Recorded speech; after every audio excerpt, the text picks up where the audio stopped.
আজকে Saiful squad team লইয়া যাইতে আছে রাইতে হালকা কিছু খাইতে আইসে দেখে ভাত নাই তাই খাইতে হইতে আছে রুটি কিছু না ভাইবা সবার আগে খাওয়া দাওয়া বড় ভাই আমার রুটি খাওয়া দাওয়া করলাম পেটও বললো বেশ সবশেষে আবারও যাইতে আছে কি আমার অফিস।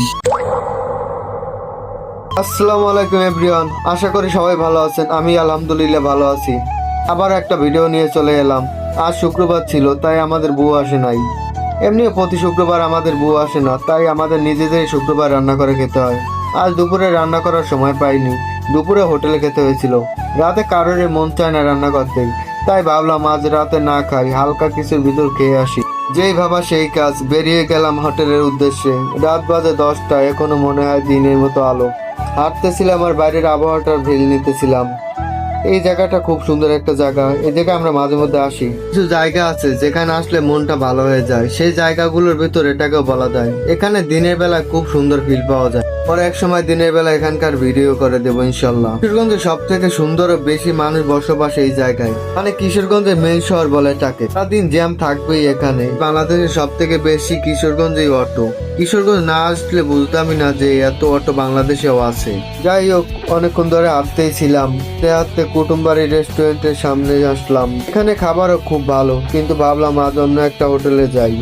যেই ভাবা সেই কাজ, আর একটা হোটেল ছিল কুটুমবাড়ি রেস্টুরেন্টের সামনেই, তাই ভাবলাম আজ একটু সামনের হোটেলের খাবার টেস্ট করে দেখি। যাই হোক, আলহামদুলিল্লাহ অবশেষে চলে এলাম সামনের হোটেলে। হোটেলে ঢুকে ভিডিও করতেছিলাম, একটু কনফিউজ ছিলাম খাবার কেমন হয়। এমনিও হালকা কিছুর ভিতর খাবো, ভাত ছাড়া অন্য কিছু। ক্যামেরার সামনে একটু পোস্ট নিলাম, সবাই আমার দিকে তাকাইছিল, মনে হয় ভাবতেছিল কোনো সেলিব্রিটি, কিন্তু তারা তো জানে না আমি নতুন ব্লগার। যাই হোক, তারা যা ভাবে ভাবুক, আমার কাজ ভিডিও করা, কে কি ভাবলো সেটা থেকে লাভ তো নেই। খাবার অর্ডার দিলাম আর খাবার আসে নাই এখনো। সামনে ছিল চাল ভাজা, আপাতত ওইগুলো খেতেছিলাম। আর আবির আর আমি একটু পোস্ট নিলাম আর আশেপাশে একটু দেখতেছিলাম। অন্যদিকে খাবার চলে এলো, জসিম ভাই দিকে খাওয়া শুরু করে দিল। আবির খেতেছিল, এরাও খেয়েছিল। আমি বললাম এত খেয়ে না, অন্যদিকে আমি খাওয়া শুরু করে দিলাম। আলহামদুলিল্লাহ খাবারের টেস্টও খুব ভালো ছিল। আবিরে বললাম খাবার কেমন হলো, ও বললো খুব ভালো, তুইও শুরু কর। আমিও খাওয়া শুরু করলাম। রাতে ভাত খাবো না, তাই পরোটাই খাই। আসলে খুব ভালো হয়েছে, আর ভাজিও খুব সুন্দর ছিল। আমার খাওয়া শেষ আর ওরা এখনো খাচ্ছে। অন্যদিকে জসিম ভাই বলে তোরা না খাইলে না খা, আমার আরো লাগবে। তার দেখলাম একটা ছোট ভাই খাবার সার্ভ করতে আস। আমায় বলে ভাই আপনি কি ব্লগ করেন? বলি ভাই তুমিও একটা পোস্ট দাও, তোমারও ভিডিও করি। ভালো লাগলো ওর সাথে মজা করে। আলহামদুলিল্লাহ অবশেষে খাওয়া শেষ করে বের হয়ে গেলাম। যাই হোক, রান্না করে খাওয়া লাগলো না। রান্না করতে প্রায় 30 থেকে 40 মিনিট সময় লাগতো। তার থেকে হালকা কিছু খেয়ে নিলাম। বাইরে একটু ঘোরাও হলো আর রান্না করা খাওয়াও লাগলো না। আগামীকাল থেকে এমনিও বুয়া আসবে, বুয়া সে রান্না করে দিয়ে যাবে। ছেলে মানুষ রান্না করতে না পারলে যাওয়া হয়।